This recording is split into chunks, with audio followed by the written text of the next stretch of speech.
बिस्मिल्लाहिर्रहमानिर्रहीम। अस्सलाम वालेकुम। Welcome to easy cooking with Naureen. आज मैं आपके साथ अफ्तार स्पेशल में पकौड़े और समोसों के साथ खाई जाने वाली हरी चटनी की रेसिपी शेयर करूंगी, जो कि बहुत ही खट्टी और चटपटी सी बनकर तैयार होती है। अक्सर जब हम बाज़ार से पकौड़े और समोसे ख़रीदते हैं, उसके साथ जो मज़ेदार सी चटनी मिलती है, आज उस रेसिपी को मैं आपके साथ शेयर करने जा रही हूँ। अगर आप ये रेसिपी एक बार बना लेंगे तो आप इसको 2 वीक तक इस्तेमाल कर सकते हैं। ना तो इसके कलर में कोई फ़र्क आएगा और ना ही इसके जायके में। बहुत ही ज़बरदस्त और आसान सी ये रेसिपी है, 1 मिनट में बनकर तैयार हो जाती है। आइए अब हम अपनी रेसिपी को बनाना शुरू करते हैं। ये रेसिपी मैंने अपने तरीके से बनाई है, जिसे आपने फुल वॉच करना है। सबसे पहले हम एक प्याली ले लेंगे, उसके अंदर इमली को ऐड करेंगे। सीड वाली ये इमली है और 50 ग्राम इमली है। इसके अंदर हम पानी ऐड करेंगे इतना कि ये अच्छी तरह से डिप हो जाए। 1 मिनट के लिए हम इसको माइक्रोवेव में रख देंगे, ताकि हम इसका अच्छी तरह से पल्प जो है फ़ौरन से निकाल सकें। 1 मिनट के बाद मैंने इसको माइक्रोवेव से निकाला है और इस तरह से हाथों की मदद से हमने इसका पल्प अलग कर लेना है। हमें इसका एक फ़ाइन सा पल्प चाहिए।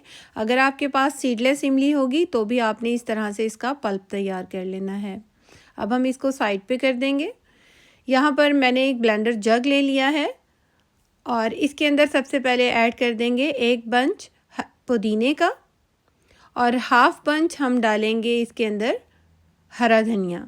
जितना आपने पुदीना लेना है उसका हाफ़ आपने हरा धनिया लेना है। जितनी भी आप चटनी बना रहे हैं उसी तरह से आपने इसकी क्वांटिटी कर लेनी है।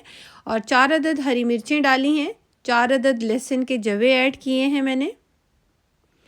1 इंच का अदरक का टुकड़ा डाल देंगे। छोटा सा प्याज था जिसका मैंने हाफ़ हिस्सा इसके अंदर ऐड किया है। और अब हम इसके अंदर इमली का पल्प ऐड कर देंगे और जिसमें इमली का पल्प था उसी के अंदर मैंने यहाँ पर 2 से 3 टेबलस्पून पानी डाला है। इसको ऐड कर देंगे। 1 टीस्पून ज़ीरा ऐड करेंगे और अब हम इसके अंदर हाफ़ टी-स्पून नमक का ऐड कर देंगे और इसको अब हमने ब्लेंड कर लेना है। मैं हैंड ब्लेंडर से इसको पीस रही हूँ। आप ब्लेंडर जग में भी यानी कि ब्लेंडर मशीन में भी इसको पीस सकते हैं।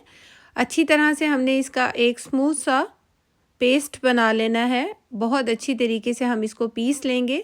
आप इस चटनी को ना सिर्फ पकौड़े और समोसों के साथ बल्कि बर्गर्स में, दही भल्लों के साथ, बहुत सी ऐसी चीज़ों के साथ इस्तेमाल कर सकते हैं।